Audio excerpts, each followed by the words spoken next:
விஷசாராயம் அருந்தி பாதிக்கப்பட்டோர் குடும்பத்தை நேரில் சந்தித்து அண்ணாமலை ஆறுதல்.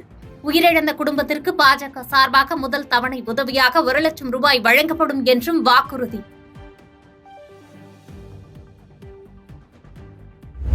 வருவாய்த்துறையில் பணிபுரியும் அதிகாரிகள் பயன்பாட்டிற்கான புதிய வாகனங்களை கொடியசைத்து துவக்கி வைத்தார் முதலமைச்சர் மு.க.ஸ்டாலின். 10 கோடி மதிப்பீட்டில் 114 புதிய வாகனங்கள் வழங்கப்பட உள்ள நிலையில் முதற்கட்டமாக 77 வாகனங்கள் பயன்பாட்டிற்கு வழங்கப்பட்டன.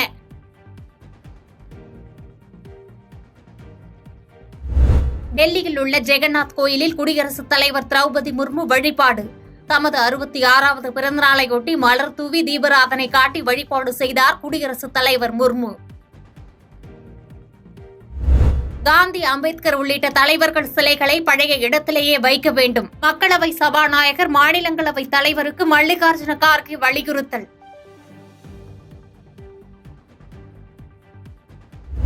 விஷசாராயம் சம்பவம் குறித்து பேரவையில் சிறப்பு விவாதம் நடத்த கம்யூனிஸ்ட் கட்சி எம்எல்ஏக்கள் கோரிக்கை. சிறப்பு விவாதம் நடத்த கோரி மார்க்சிஸ்ட் கட்சி சட்டப்பேரவைத் தலைவர் சபாநாயகருக்கு கடிதம்.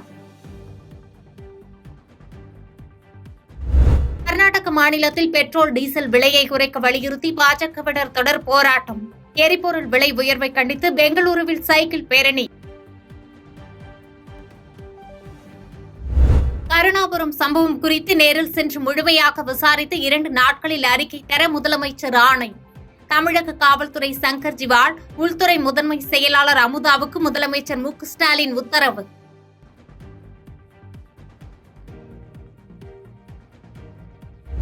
விஷசாராய விவகாரத்தில் இழப்பீடு வழங்குவது தவறான முன் உதாரணம் என தேமுதிக பொதுச் செயலாளர் பிரேமலதா விஜயகாந்த் விமர்சனம். போதைக்கு எதிராக நாம் ஒவ்வொருவரும் போரிட வேண்டும் என மக்கள் நீதி மையத்தின் தலைவர் கமல்ஹாசன் அறிக்கை.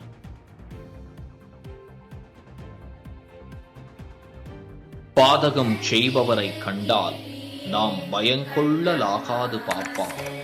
மோதி மிதித்து விடு பாப்பா, அவர் முகத்தில் உமிழ்ந்து விடு பாப்பா.